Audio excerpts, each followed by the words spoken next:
Welcome to the Nitro Show's 50 Greatest Georgia Players of the 2000s. My name is Street. And I'm Burl. And with the completion of the 2024 college football season, there have now been 25 seasons of college football in the 21st century. We thought it would be the perfect time to take a look back at some of the players that have led Georgia to the success they've seen over the last 25 years. Yeah, we've decided on 50 players, and we'll present them in their own videos over the coming weeks.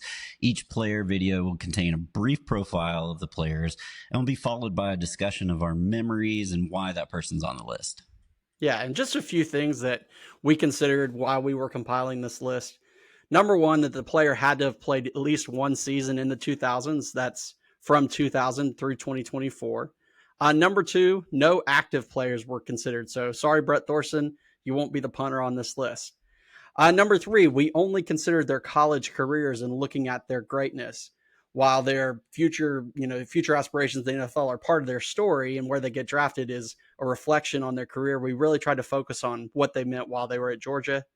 And then this list was compiled between the both of us. So we both have different parameters. I tend to base mine a little bit more on statistics and overall records, and Burl tends to base his on feelings. So it's a good mishmash, and we'll see where it goes. Yeah, I was all feelings this time. It was a complete opposite of our team grades videos, if you sat through those. Yeah. So just most importantly, this list is not perfect. This is our list, and we want to hear from you guys. So if there's a player on this list that you didn't like, or you think we totally flubbed it up where we put them, let us know. We'd love to hear it in the comments. Over the coming weeks, we're going to have these videos. So subscribe to the show. We'll have a playlist, and you can watch them in order once they all come out. And for now, tonight, we're just going to talk a little bit about some of the honorable mentions, guys that we discussed and considered for this video, but didn't quite make it in our overall list. So, Burl, who's the first person that you were thinking about that we didn't include? Let's start with DeAndre Swift. Very memorable running back. Everybody remembers his dad. Yes, he was so jacked, and they always cut to him after every single run. And DeAndre was great. He was a great running back. He had some awesome games, super talented. But when you think about, like, you know, the Dogs and the national championship teams and all of that, he doesn't really factor into those types of things. But overall, I mean, he was just a really solid running back, and that's about it. In that 2017 SEC championship game, nobody will forget that long run he broke off that kind of sealed the deal. But on that team, you had Sony Michel and you had Nick Chubb, and so he was kind of overshadowed. And, you know, when we were looking at this, running back is a position where Georgia has been very, very successful. So you're not going to see some guys on this list that have been a big part of the Georgia history over the last 25 years. You're not going to see Zamir White. You're not going to see James Cook. Another one that I thought about that I thought would mention as an honorable mention here is Musa Smith. He was the key running back on the 2002 SEC championship team. Really was a good player. I think he won the MVP of the SEC championship game that year, and was just a guy that kind of came into his own. He was hurt a lot his freshman year in 2000, 2001. Veron Haynes kind of took that team over, but in 2002, he was the man in the backfield for Georgia. Just another guy, had a good, solid career, really 1 year shine player, but we just didn't get him on the list here. Yeah, and we loved Musa Smith. I think that was my freshman year, 2002. And everybody always just did the Musa, you know. Right.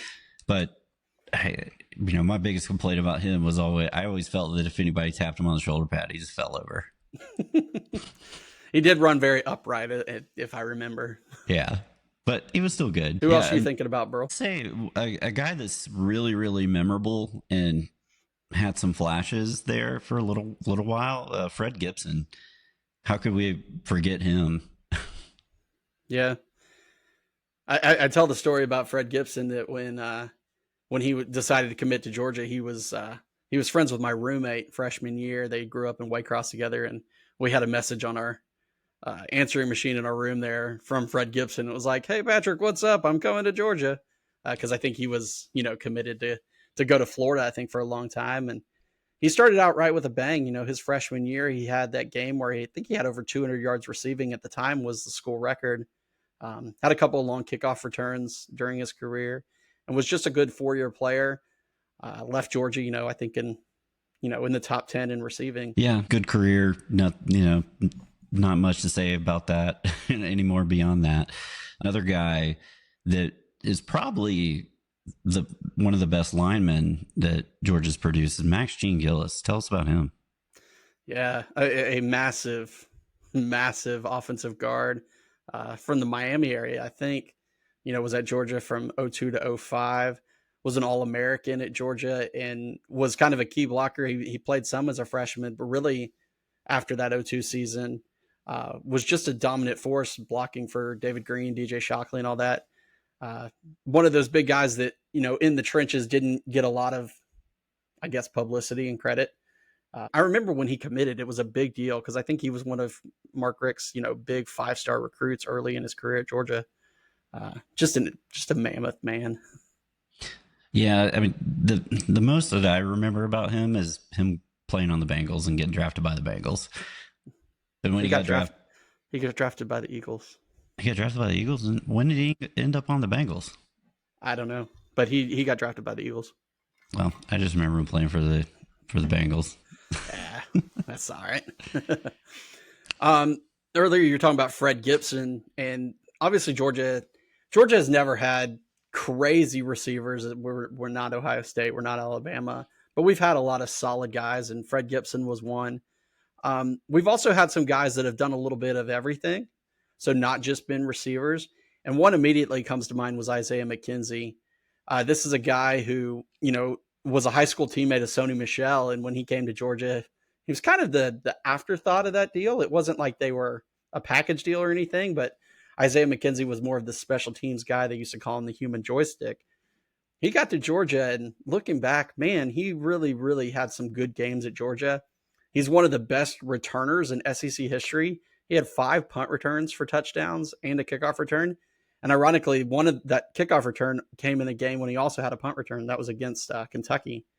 And then, his last year in 2016, Kirby's first year, he was kind of the number one receiver on the team that year for Jacob Eason. Caught that game-winning touchdown pass against Missouri. He was a good player for Georgia. Special teams guy who kind of moved into his role. Very undersized, but just one of those guys just didn't quite make the list here. Yeah, I'm starting to think he's your all-time favorite player. I wouldn't call him my all-time favorite player. Been lobbying for him very, very strongly. Yeah. A guy who has the best name ever, Bacarri Rambo. Hard hitter.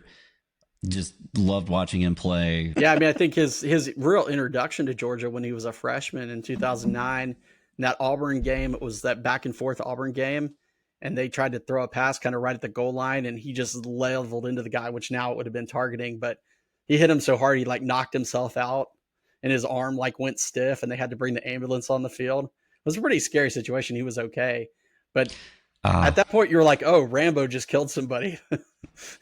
Yeah, back when football players could be football players. Yeah.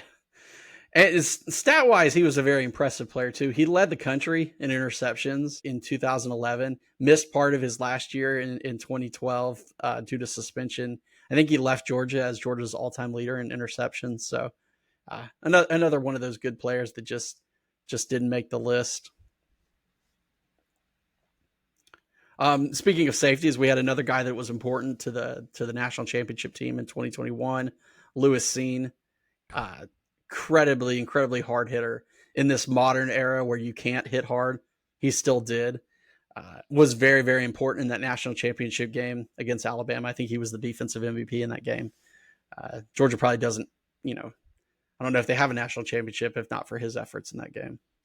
Yeah, and you can't forget that Florida game where before the game, the Florida receiver, I believe, was talking a bunch of crap about our defense or whatever, and then he laid the wood on that guy. That makes me think of another guy we didn't include on here, but was a good player, was Sean Williams, who fired up and chewed out the whole team before the Florida game.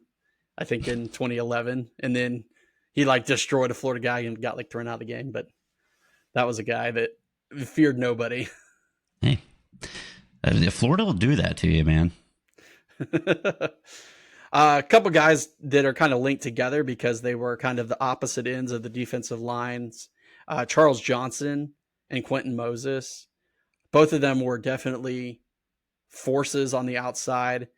Quentin Moses' best year was 2005 in that SEC championship year. He came back in 2006 and was not as good, but I think Charles Johnson reaped the benefits of that because he had a really big 2006 season. Both those guys, moved on to the NFL. They were good, solid players. Yeah. I remember Quentin Moses. Had class with him, actually. Awesome dude. Yeah. He passed away a few years ago. I think he died in a fire. He was trying to rescue a kid, unfortunately. So. Yeah. R.I.P. there. But Charles Johnson, I remember he was a big time recruit coming into Georgia. I think he played both ways a little bit of running back. I think you're thinking of Charles Grant. I am thinking of Charles Grant. Yeah, because my memory sucks. It's all right. Charles Grant is one that could be on this list too, because he was a hell of a player too. Yeah, we didn't have him on here. He did play both ways. That's exactly who I was thinking of. And we do have a couple of guys from the Donnan teams on here. Man, that you look back at that 2000 team, and Seymour is on this list. Richard Seymour, who was awesome. But man, that defensive line had Richard Seymour, Marcus Stroud, Jonathan Sullivan, Charles Grant, Will Witherspoon, Kendrell Bell. Like, we had no business not winning more games. That's probably why Jim Donnan got fired. That's exactly why I got fired.